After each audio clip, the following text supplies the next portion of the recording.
Palmolive Soap, your beauty hope, and Luster Cream Shampoo for soft, glamorous, caressable hair bring you Our Miss Brooks, starring Eve Arden.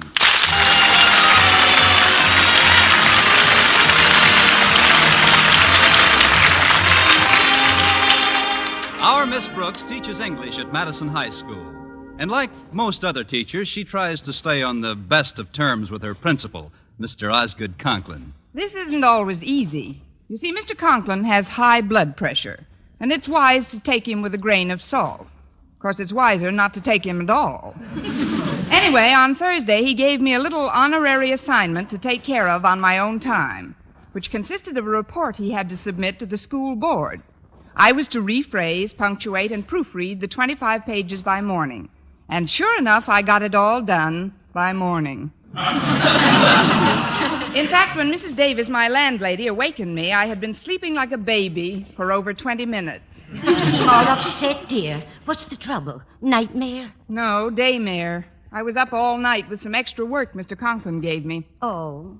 Well, I guess you can use the extra money that goes with it. Money? What money? Surely there must be some compensation for working away from the school. Oh, there is, Mrs. Davis. The satisfaction of a job well done, the thrill of helping my colleagues in their time of need, and the gratification that comes with the knowledge that I've assisted my superior officer on the battlefield of life. And you know something else, Mrs. Davis? What, Connie? The next time I work at home, it'll cost him a fin. Well, remember this, dear. Money won't buy back your health and good looks once they've gone. If I were you, I'd flatly refuse to do any extra work at all. Oh, but I can't do that. Mr. Conklin's my principal. That doesn't give him the license to make a beast of burden out of you. Why, for 2 cents, I'd advise you to quit. And if I had 2 cents, I'd take your advice. No, Mrs. Davis, even a beast of burden has to earn oat money. Well, hurry with your shower, Connie. I've got a nice breakfast all planned for you. Oh, I won't have time for breakfast today, Mrs. Davis. Walter Denton's taking me to school in his car so I can get this report to Mr. Conklin. What's the matter with your car, Connie? I had a little trouble with the steering wheel. What kind of trouble? It came off.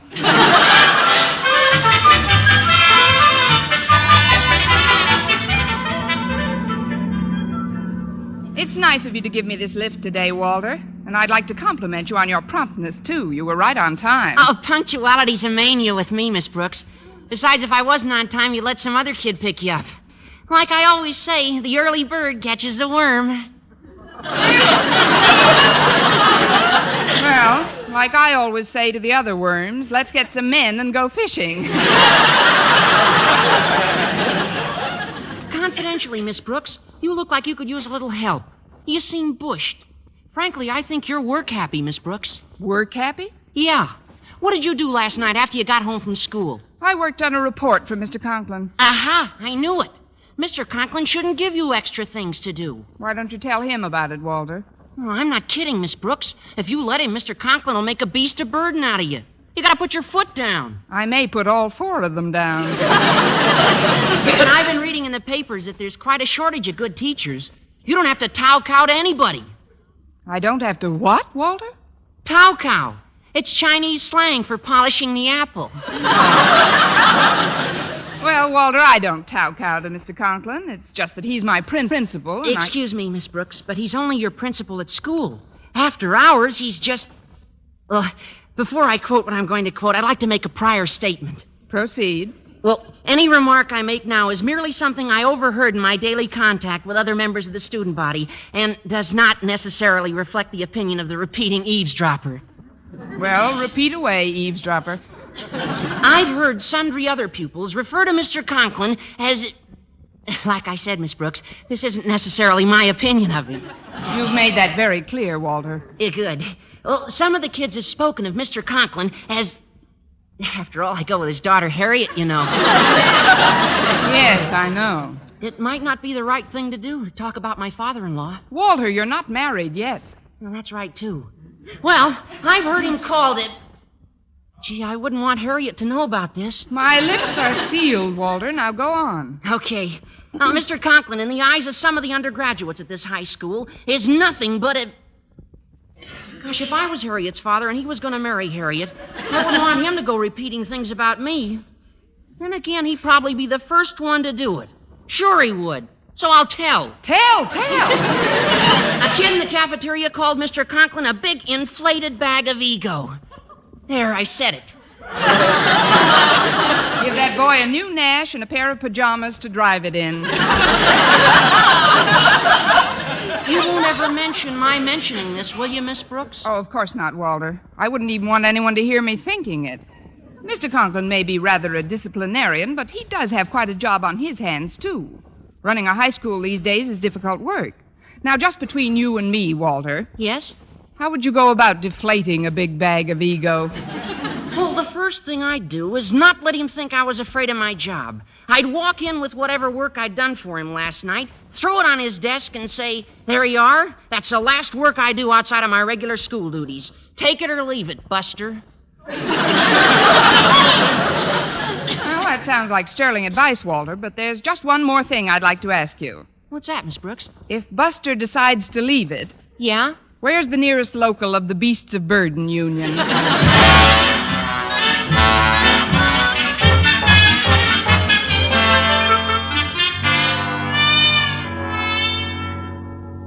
Now then, Harriet, I want the furniture in this office to be absolutely glistening. But, Daddy, it's as neat as a pin now. Harriet Conklin, when your father and principal asks you to polish something, grab a dust rag, girl. But why, Daddy? Because Mr. Jason Brill, the principal of Clay City High School, is paying me a visit. You know how sarcastic and critical he can be. But why is he coming to Madison? Well, I'm not positive, Harriet, but I think the old pirate is here to raid one of my teachers. It's a deplorable practice, but he stole a Spanish teacher right from under the nose of Colton's principal. But, Daddy, didn't you get our new math teacher, Mr. Fain, away from Clay City? That, Harriet, is just a rumor. Mr. Fain came to Madison of his own free will. You mean he joined our faculty before you gave him your own study at home to sleep in, and promised him your car whenever he wanted it, and told him about having all his meals with us free of charge and 2 movies a week thrown in? Consider the subject closed. Now, if that Brill thinks he can sneak in here like a thief in the night I and beg rob... your pardon. Why, it's... Just call me Kettle. I'm the kettle that was being called black by that pot over there. Now, see here, Brill. I won't... Oh, excuse me. That will be all, Harriet. Yes, Daddy. Goodbye, Mr. Brill. Goodbye, Harriet. Poor girl. What do you mean, poor girl? If you've come here to get my goat, Jason Brill, On the contrary, Osgood. It's not a goat I'm after. It's an English teacher I've got my eye on. An English teacher? This is war, Osgood. But remember, you crossed my frontier first. I don't know what you're talking about. I'm talking about Mr. Fain, a good if flighty math teacher. Okay, you've got Fain, but I'm going to get the best English teacher at Madison, Miss Constance Brooks. Miss Brooks? But what made you pick her out? I'm attracted to her syntax. Very interesting, Brill, but an altogether impossible task. Why should Miss Brooks want to work for any other principal when she's used to the benevolent, tender, warm-hearted guidance of a person like myself? That's one of the things I'm depending on. Another one is a secret weapon, Osgood. You'll find out all about it when it's too late. Secret weapon? What secret weapon? It's a secret, Osgood. But believe me, it's going to work. Jason, you're being absolutely childish. There isn't the remotest possibility of Miss Brooks making any such ridiculous change as you suggest. There isn't, Dad. No, there isn't. Hey, look, Osgood, I don't want to be an old I told you so, but that's just what they said right before Jack Benny switched to CBS.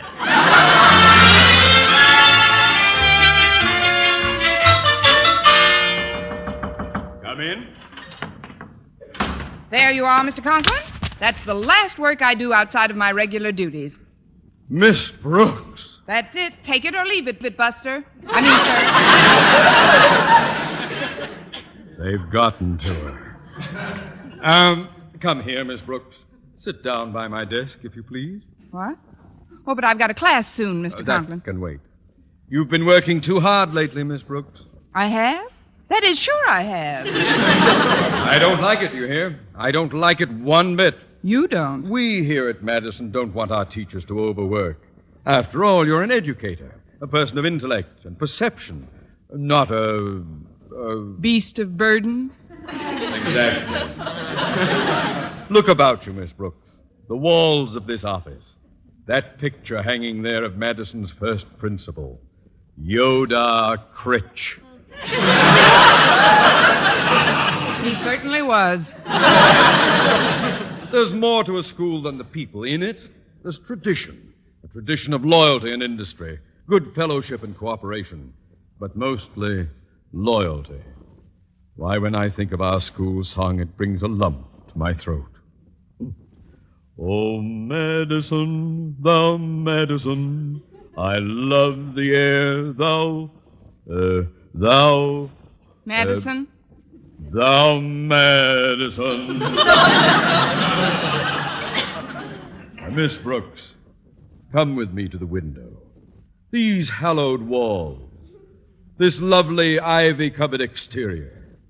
Do you know the significance of this venerable and beloved ivy, Miss Brooks? Why, no, I don't, Mr. Conklin. Here, I'll raise the window. Here, let me help you.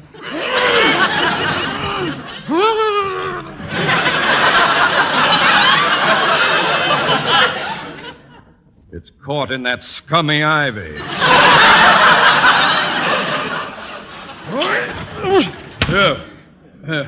There we are. Now look, Miss Brooks. Look at this beautiful campus. As far as the eye can see, green grass. Now, there's one thing I want you to do before you do anything else. No.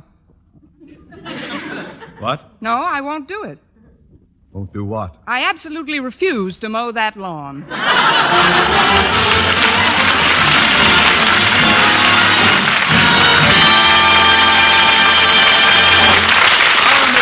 Starring Eve Arden will continue in just a moment, but first, here is Vern Smith.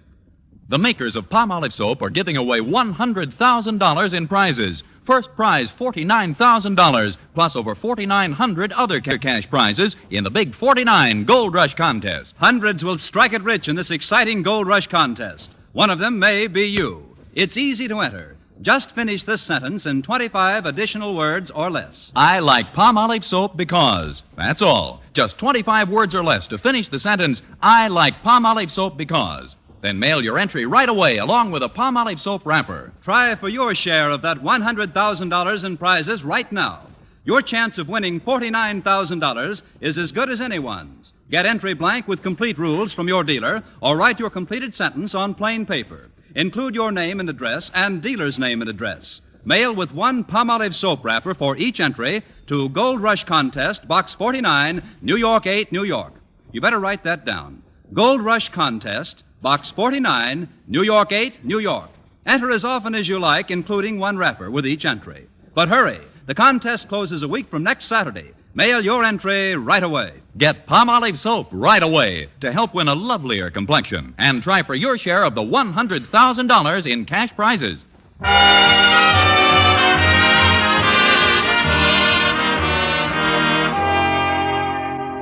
Well, Mr. Conklin not only canceled all extracurricular work for me, but as we stood by the window looking across the campus, he actually bent over backwards to be courteous and sweet. Of course, he didn't bend over quite far enough. But it was a surprise to see him acting so human. Although I couldn't understand the reason for this unaccustomed solicitude, I didn't let it spoil my appetite. When lunch period arrived, I was in the school cafeteria with our bashful biologist, Mr. Philip Boynton. Here we are. Sit right down, Miss Brooks. Oh, thanks. Have you got everything? Modesty forbids a direct answer. Oh, you mean on my tray? Yes, I'm all set, Mr. Boynton. Oh, good. How do you like what they're serving in the cafeteria these days, Miss Brooks? Well, it'll never replace food, but it's improving. It isn't what you eat in a place that's important anyway. It's with whom. What's with whom? With whom you eat with. Whom. Or as I once heard another English teacher say, what's with you? Oh, you're teasing me again, Miss Brooks, but I'm getting kind of used to it. I catch on much faster now than I used to, don't you think? Oh, yes, you're really gone, Mr. Boynton. Not till I finish my meatballs. That's another one of those colloquial expressions, isn't it? Gone. I wonder what the derivation actually is. How a simple expression like the past tense of go could assume the connotation with which it's currently associated seems totally incomprehensible at first glance. Eat your meatballs, Mr. Boynton, before they get warm again. Oh, excuse me, Miss Brooks, Mr. Boynton. Well, it's Harriet Conklin. Hello, Harriet. Daddy wants to see you in his office right away, Mr. Boynton, if you don't mind. And if he does mind? Oh, please, Miss Brooks. Mr. Conklin wouldn't summon me during my lunch period unless it was something important. I think it is. Daddy sounded very urgent. Maybe some of that ivy crawled into his office. You haven't forgotten our date this afternoon, Mr. Boynton. Oh, no. I'll call for you after school and take you to the zoo. See you at 3, Miss Brooks. All right, Mr. Boynton. Mr. Boynton isn't always as romantic as you'd like him to be, is he, Miss Brooks? No, Harriet, not always. Or ever, for that matter. Well, maybe it's just as well. You know how Daddy feels about faculty members fraternizing. Not that I think Daddy's right. Sometimes Daddy can be pretty harsh. But then, if Daddy wasn't Daddy, what would he be? Mammy. I don't know, Harriet. I'm going up to the steam table and get some lunch, Miss Brooks. Can I bring you anything? No, thanks. Run along, Harriet. Okay, Miss Brooks. Poor Miss Brooks. She chases after Mr. Boynton just like Walter Denton runs after me. Oh, I beg your pardon. Why, it's Mr. Brill. Oh, hello, Harriet. This is Mr. Hastings. Harvey, this is Osgood Conklin's daughter, Harriet. How do you do, my dear? It's always a pleasure to meet a member of Madison's undergraduate body, especially such a charming and lovely one as yourself. Why, thank you, Mr. Hastings. Golly. Mr. Hastings and I were just talking, Harriet. We'll excuse you if you want to get to the steam table. Huh? Oh, yes, Mr. Brill. Will I see you again, Mr. Hastings? No, I would consider that a very fortuitous circumstance indeed, Harriet. You would? Mm-hmm. Golly, I'll hurry with my tray and come back in a minute. You'd better not walk backwards, Harriet, or you'll...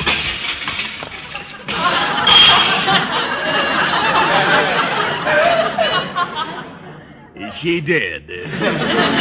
Hastings, it's marvelous. You've got something that makes women drop whatever they're doing and concentrate on you. Oh, I don't know, Mr. Brill. I just try to be pleasant to everyone. Uh-huh. Well, you keep it up. We'll have Connie Brooks in our English department in no time. And now, look, this is a good chance for you to meet her. She's seated at that table over by the wall, and she's alone. Don't tell her too much right now, but make an appointment for tea. Then we'll really go to work on her. Well, if you say so, Mr. Brill, but it does seem like a kind of dirty trick with teachers so hard to get nowadays. I think... Secret weapons don't think. They act. Now, there's Miss Brooks, Hastings. Sick her. Yes, sir. And when I bring her back and place her at your feet, I expect a whole case of strong heart.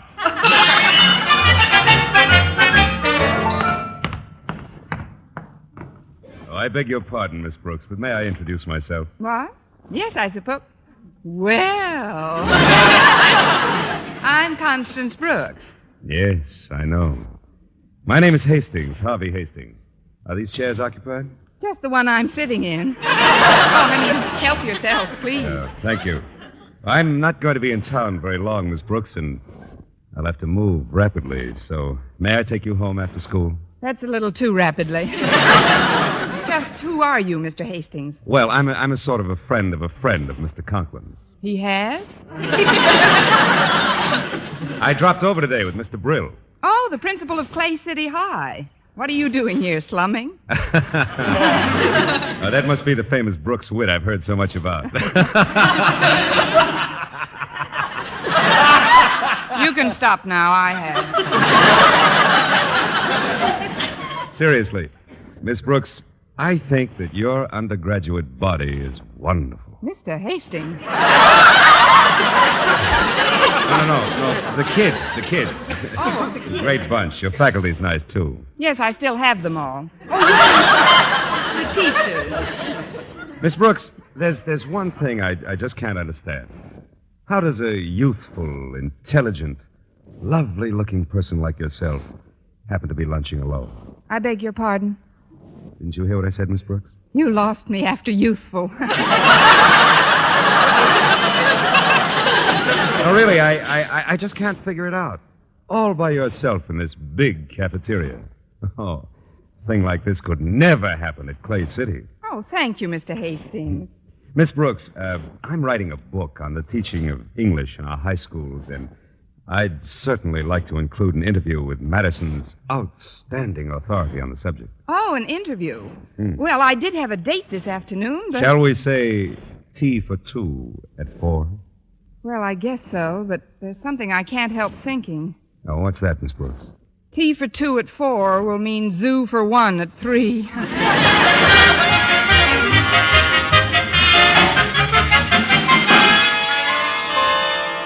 And that's why I've summoned you to my office, Mr. Boynton. Jason Brill and his secret weapon must be stopped. You've got to make Miss Brooks stay on at Madison. But why me, Mr. Conklin? You know how timid I am. Well, you've got to get over it, boy. You like Miss Brooks, don't you? Oh, yes, sir, but what about your stand on fraternization? I've reversed it as of now. Look, Boynton, all you have to do is act the way you really feel. Or better yet, the way you've seen other people act.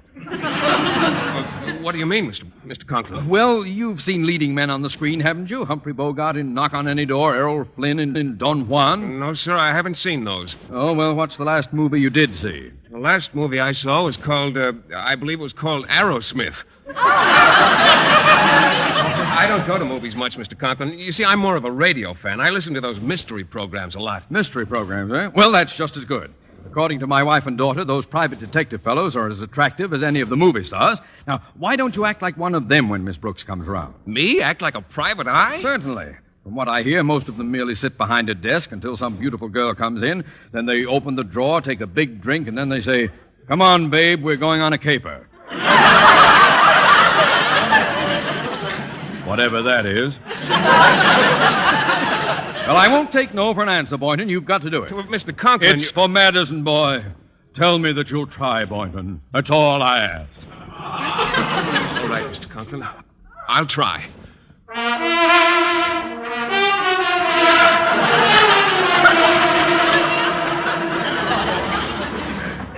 Come in. Oh, it's me, Mr. Boynton. I'm glad I caught you before you left school for the day. I won't be able to go to the zoo with you this afternoon. Mr. Boynton, did you hear what I said? What are you doing at that desk?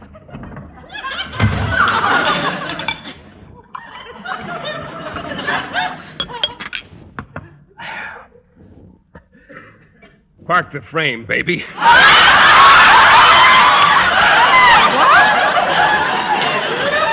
Stash it. Right there. Now, what's the caper, sweetheart? The caper? Now, look, I know the opposition's trying to put the heist on certain persons, but we've got a few angles, too. Angles? They can't get away with it, see? Now, we've got them covered like a bubble dancer in Boston, see? And that comes right from Mr. Big, see? Thank you, Edward G. Robinson. You've got to stay here, Miss Brooks. You can't leave Madison. I don't know what their secret weapon is, but... Just a minute. Who are we now, Buck Rogers? No, it's me, Mr. Boynton. That was just distilled water I drank. Distilled water? I don't know what Mr. Brill's planning, but don't you... Then perhaps I'd better explain it myself. You'll excuse us, I know. The door was open. I believe you've met Mr. Hastings, Miss Brooks. Oh, yes, I have. This is Mr. Boynton, Mr. Hastings. How do you do? Hello. We've got to get back to Clay City a little earlier than I'd planned, Miss Brooks, so I'm afraid your interview will have to be postponed. However, I'm sure that we can take up just where we left off. We are all together in Clay City, huh? Clay City? Yes. As you know, a good teacher is always in demand, Miss Brooks. Hold on there, Brill, you teacher snatcher. What has he told you, Miss Brooks? Don't listen to him. Don't listen to anybody. Well, that isn't hard. Nobody's saying anything. What is all this, anyway? Well, Mr. Hastings here is head of the English department at Clay City, Miss Brooks. Aha! Then he's your secret weapon, huh? Well, if you want to put it that way, actually, I'm a very simple man. Yes, you are, in a jet-propelled sort of way. Now, see here, Brill. I won't have... You can't do it.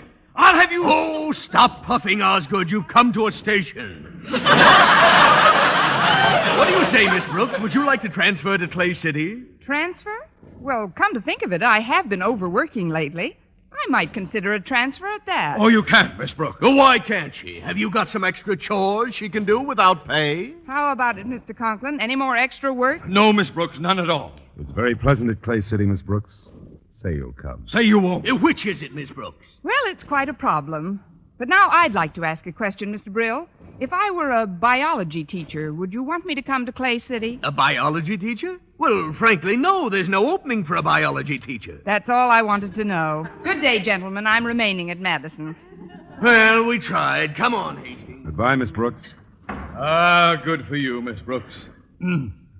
Old Madison, thou Madison, as old as Thomas Addison.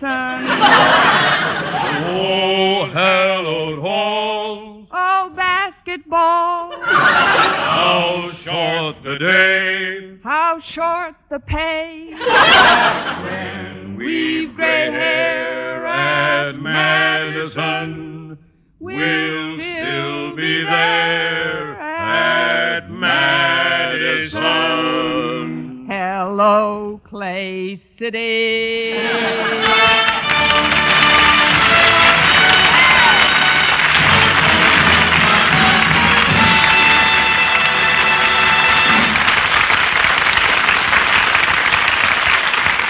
Eve Arden as our Miss Brooks returns in just a moment, but first... Dream girl, beautiful luster cream girl. Tonight, show him how much lovelier your hair can look after a Luster Cream shampoo. Only Luster Cream brings you Kay Daumit's magic formula blend of secret ingredients plus gentle lanolin. Gives loveliness lather even in hardest water. Glamorizes your hair as you wash it. Luster Cream. Not a soap, not a liquid, but a dainty cream shampoo. Leaves hair fragrantly clean, free of loose dandruff, glistening with sheen. Soft, manageable. Gives new beauty to all hairdos or permanents. 4-ounce jar, $1. Smaller sizes, either tubes or jars. Tonight, try Luster Cream shampoo and be a... Dream girl, beautiful luster cream girl. You owe your crowning glory to a luster cream shampoo. And now, once again, here is our Miss Brooks. Well, Mr. Conklin finally left us all alone in Mr. Boynton's laboratory. Oh, gosh, Miss Brooks, you sure had me worried. Were you really afraid I'd leave, Mr. Boynton? Oh, sure, I couldn't even talk. I was so nervous. You didn't get much of a chance. But now that we're alone, Mr. Boynton, is there anything else you want to say to me? Yes, Miss Brooks, there is. What? If we don't hurry, we'll be late for the zoo. Where are you going, Miss Brooks? What are you doing at my desk?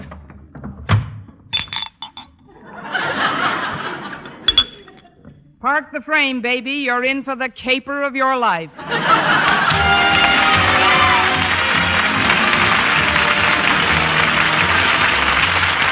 Next week, tune into another Our Miss Brooks show brought to you by Palmolive Soap, your beauty hope, and Luster Cream Shampoo for soft, glamorous, caressable hair. Our Miss Brooks, starring Eve Arden, is produced by Larry Burns, written and directed by Al Lewis, with music by Wilbur Hatch. Mr. Boynton is played by Jeff Chandler. Mr. Conklin by Gail Gordon. Others in tonight's cast were Jane Morgan, Dick Crenna, Gloria McMillan, Gerald Moore, and Frank Nelson.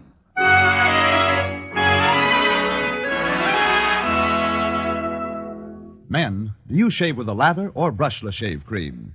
Palmolive shaving cream comes both ways, and whichever way you prefer to shave, you'll find that using either Palmolive brushless or Palmolive lather shaving cream can bring you more comfortable, actually smoother shaves. Here's the proof. 2,548 men tried the new Palmolive way to shave described on the tube. And no matter how they had shaved before, 3 out of every 4 got more comfortable, actually smoother shaves. Get Palmolive brushless or Palmolive lather shaving cream today. For mystery liberally sprinkled with laughs, listen to Mr. and Mrs. North, the exciting, fun-packed adventures of an amateur detective and his beautiful wife. Tune in Tuesday evenings over most of these same stations. And be with us again next week at this same time for another comedy episode of Our Miss Brooks. Bob Lamont speaking. Stay tuned now for Life with Luigi, which follows immediately over most of these same stations. This is CBS, where 99 million people gather every week. The Columbia Broadcasting System.